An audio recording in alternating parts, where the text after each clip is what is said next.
saludar. Junto a nosotros se encuentra el señor Gary Rodríguez del Instituto Boliviano de Comercio Exterior a nivel nacional. Qué grato de verdad volverlo a tener. Muy buenos días, bienvenido a hablar siempre con ustedes. Muy importante toda vez que hablamos de la exportación, hablamos de economía, hablamos de generar nuevas políticas y estrategias a través de los diferentes actores de cómo poder lograr una reactivación económica en estos tiempos de pandemia en nuestro país. Muy buenos días, bienvenido a la revista de Primera Mano. Ivonne Gutiérrez lo saluda. Muy buenos días, Ivonne. Buenos días a la audiencia de este importante programa. Gracias por invitarme para hablar de un tema que atinge a toda la población, como es la economía, el sector externo del país. Hay que producir para exportar más alimentos para superar la crisis y generar empleos. Un tema que nos parece vital porque resume todo lo que está pasando, no solamente en Cochabamba, en el país y a nivel mundial, porque el coronavirus está en todo el mundo. Así es, estamos viviendo una época muy difícil desde el año pasado por causa de esta pandemia del COVID-19, pero dentro de esa situación de crisis de salud pública que nos llevó a una crisis económica, hay una lección aprendida que la hemos querido reflejar ahora con un informe que brindamos en la víspera respecto al comportamiento del sector agropecuario y particularmente el sector agroalimentario dentro de lo que son las exportaciones del país. Quisiera significar que el año pasado prácticamente el mundo se detuvo, lo mismo en nuestro país, y solamente 3 sectores crecieron. El sector de comunicaciones o telecomunicaciones, porque estando confinados teníamos que utilizar más el celular para teletrabajo, para educación virtual, para comunicarnos con nuestros parientes. Ese sector de comunicaciones creció. El segundo que creció fue el del gobierno, el gasto del gobierno, servicios de administración pública. Pero en el sector real creció un sector significativo, que es el agropecuario. El año pasado, pese a la crisis, pese a la cuarentena rígida incluso, el sector siguió trabajando. ¿Por qué? Porque el mundo se puede detener y puede dejar de hacer explotación minera, hidrocarburífera, etcétera, pero lo que no puede dejar de hacer es comer, y alguien tiene que producir esos alimentos para que se pueda servir en nuestras mesas. Y eso pasó el año pasado. El sector agropecuario creció, como también está creciendo este año, y eso se refleja en el comercio exterior. Hasta el mes de abril, según datos del INE procesados por nuestra unidad de estadística, el sector agroalimentario ha generado en favor del país un aporte neto de 430 millones de dólares. Y eso no es poco, porque tiene que ver con la expansión de las exportaciones de alimentos hacia el mundo, que se han incrementado en valor en un 49%, por supuesto porque los precios han subido, pero también porque ha aumentado la cantidad, el volumen de alimentos enviados al mundo en un 11%. Entonces, en medio de todas las dificultades, de las restricciones, medidas de bioseguridad, los altos costos de logística y transporte que estamos enfrentando hoy día, volviendo a la nueva normalidad, hay esta buena noticia para el país que creemos que es la salida a la crisis. Creemos que si se apoya al sector agrícola, pecuario, agroindustrial, podemos recuperar esos cientos de miles de empleos que se han perdido, pero además hacer crecer al país como necesitamos que crezca para recuperar el tiempo perdido del pasado año. Precisamente la Organización Interamericana, la OIT, prácticamente daba cuenta sobre los millones y millones de personas en el mundo entero que han perdido su trabajo. Y eso es a consecuencia del COVID, ¿no es cierto? La situación crítica en cuanto a desempleo, en cuanto a falta de recursos económicos, recursos humanos también que mucha gente ha perdido. O sea, estamos en una verdadera crisis general debido a la pandemia. Y estamos tratando de lograr algunos aspectos que puedan reactivar las situaciones de forma diferenciada. ¿Qué tipo de políticas deberá asumir nuestro gobierno planteando lo que usted advierte, ¿no es cierto? ¿Cuántos son los ingresos? ¿Cuántos son las pérdidas? ¿Qué tipo de políticas deberá asumir el gobierno en función también de trabajar de la mano y de forma coordinada y conjunta con el sector privado y el sector público? Porque es lo que se tiene que hacer. Independientemente, poco se va a poder conseguir, pero así de forma coordinada creo que los resultados podrían ser mucho más favorables.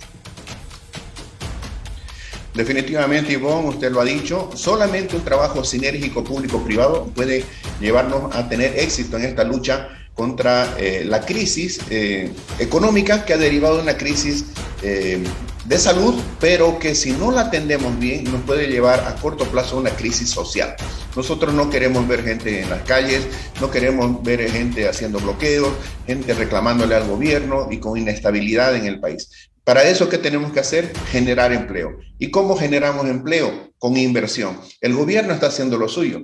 Ha anunciado que va a invertir 4.011 millones de dólares de inversión pública este año, pero en contrapartida, el país se va a tener que endeudar por 3.000 millones de dólares en el exterior, colocando bonos soberanos, independientemente de lo que va a ser la deuda interna, para cubrir un déficit fiscal que está anunciado este año en un 9,7%, que significan otros 3.500 millones de dólares. Entonces, la forma ideal de avanzar, de no retroceder en eso que han sido las políticas sociales que han sacado a tanta gente de la extrema pobreza y que la han integrado a la clase media, tiene que ver con generar empleos, pero en el sector formal. Empleos de calidad, empleos sostenibles. ¿Y eso quién lo tiene que hacer?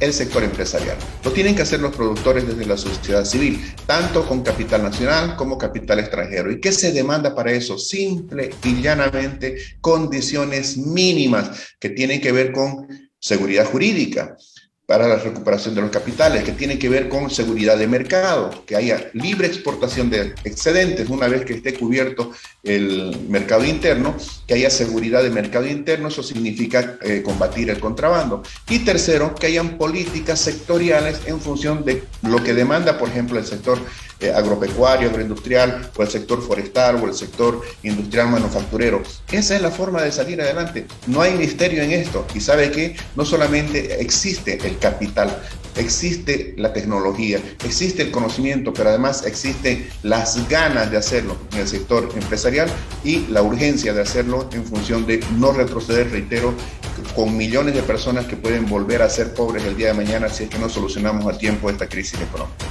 Definitivamente tiene toda la razón y estamos observando que poco a poco, por ejemplo, el Instituto Boliviano de Comercio Exterior, su persona se ha estado reuniendo con diferentes sectores, se ha estado coordinando con representantes, por ejemplo, de la Cámara de Exportadores, también de la Cámara de la Construcción y de otros que tienen que ver precisamente con los elementos que usted plasma. Trabajar de forma cohesionada y lograr los resultados que todos estamos esperando, porque si le va bien, por ejemplo, a la Cámara de la Construcción, ellos automáticamente van a generar empleos y eso significa economía, sangre a las familias, que de alguna u otra manera, porque la sangre de la economía es el dinero, automáticamente ello va a generar esa reactivación económica familiar y por tanto va a irradiar eso a la sociedad y vamos a estar cada día mejores. Pero sabemos que este es un proceso lento por la pandemia que estamos atravesando y esperemos que estemos mejor en próximas oportunidades.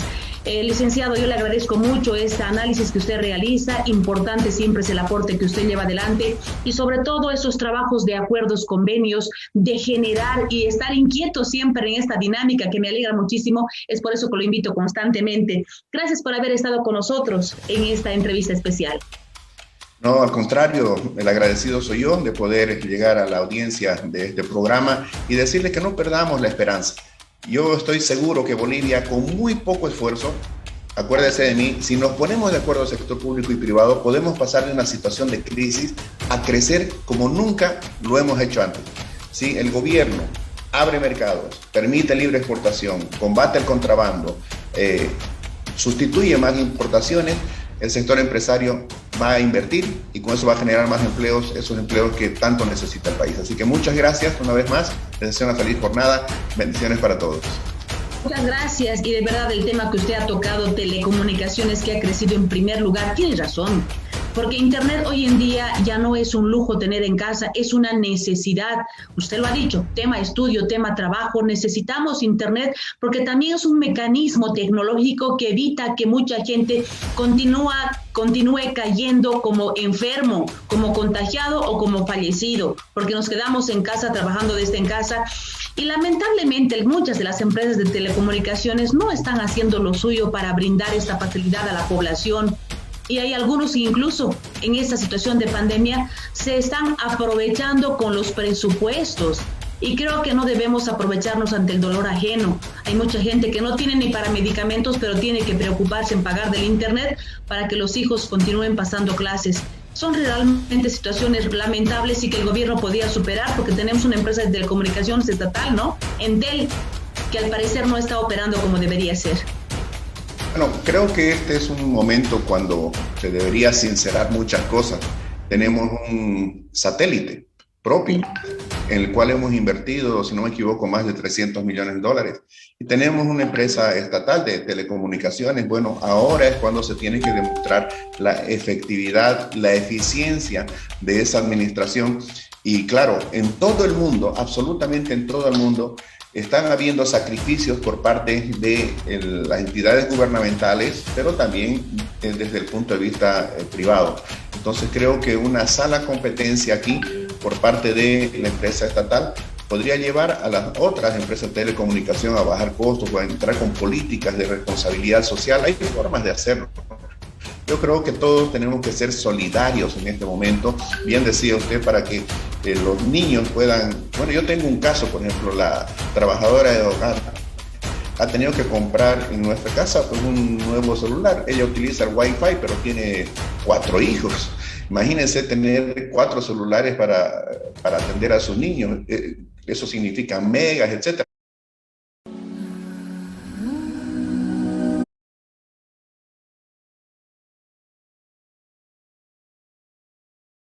Pero hay gente que no tiene ese dinero, no tiene la liquidez, y desde el Estado se debería procurar soluciones imaginativas, reitero, porque la educación es lo que le cambia la vida a la persona, para bien. Sí, y además las cooperativas, una vez que la empresa estatal baje, como se lo decía, automáticamente también hay muchas empresas de telecomunicaciones cooperativas que lamentablemente, más allá de cumplir con sus principios y la misión, están lejos de ser cooperativos, equitativos, solidarios y empáticos.